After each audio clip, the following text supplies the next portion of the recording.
প্ৰথমে মই সকলোকে আন্তৰিক শুভেচ্ছা জ্ঞাপন কৰিছোঁ। লগতে আপোনাৰ চেনেলটোকো মই ধন্যবাদ জ্ঞাপন কৰিছোঁ। আজি এই অনুষ্ঠানত থাকি মই খুবেই আনন্দ হৈছোঁ, কাৰণ আমাৰ বৈশাগু পৰ্ব, নতুন বছৰৰ এই বহাগ বিহুৰ যিটো পৰ্ব, সেইটো দেৰিকৈ হ'লেও উদযাপন কৰি লগতে আমাৰ হাই ছেকেণ্ডেৰী আৰু মেট্ৰিক পৰীক্ষাৰ্থীসকলক পাছ কৰা সকলক, উত্তীৰ্ণ হোৱা সকলক যিটো তেওঁলোকে আদৰণি সম্ভাষণ জনালে, সেইটো মুঠেই খুব ভাল হৈছে।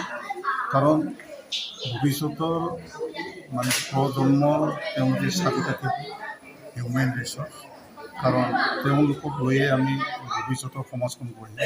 এই ক্ষেত্ৰত তেওঁলোকক আদৰণি জনোৱাটো তেওঁলোকৰ যথেষ্ট উদ্গনি পাব আৰু উৎসাহ পাব, মই সেইটো আশা কৰিছোঁ।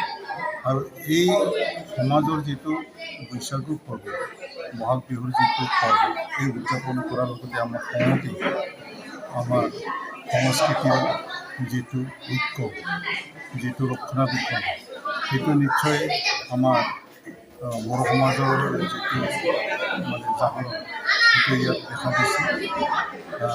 তেওঁলোকে অন্ততঃ সকলোৱে মিলি যথেষ্ট কষ্টৰে, যথেষ্ট প্ৰেৰণাদায়ক আজিৰ উৎসৱটো তেওঁলোকে পালন কৰিছে।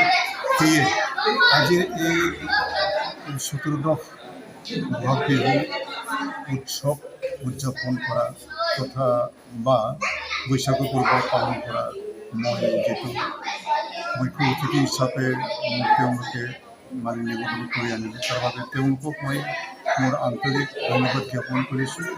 আৰু লগতে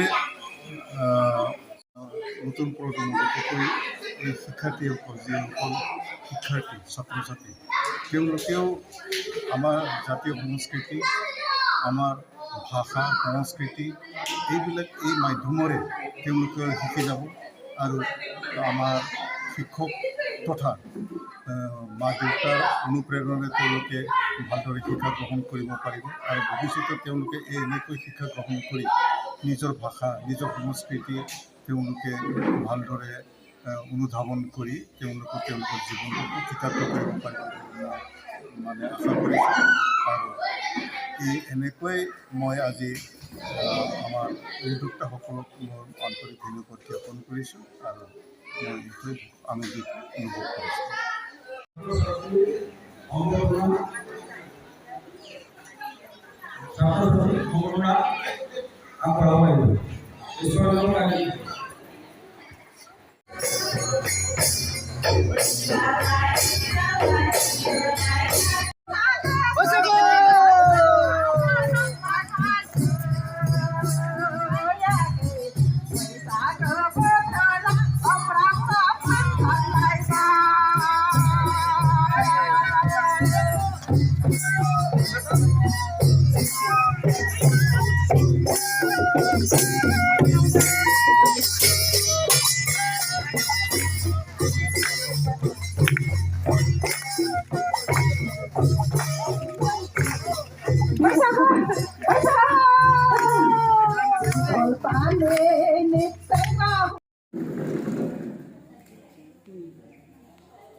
আগত নিয়ে যাব।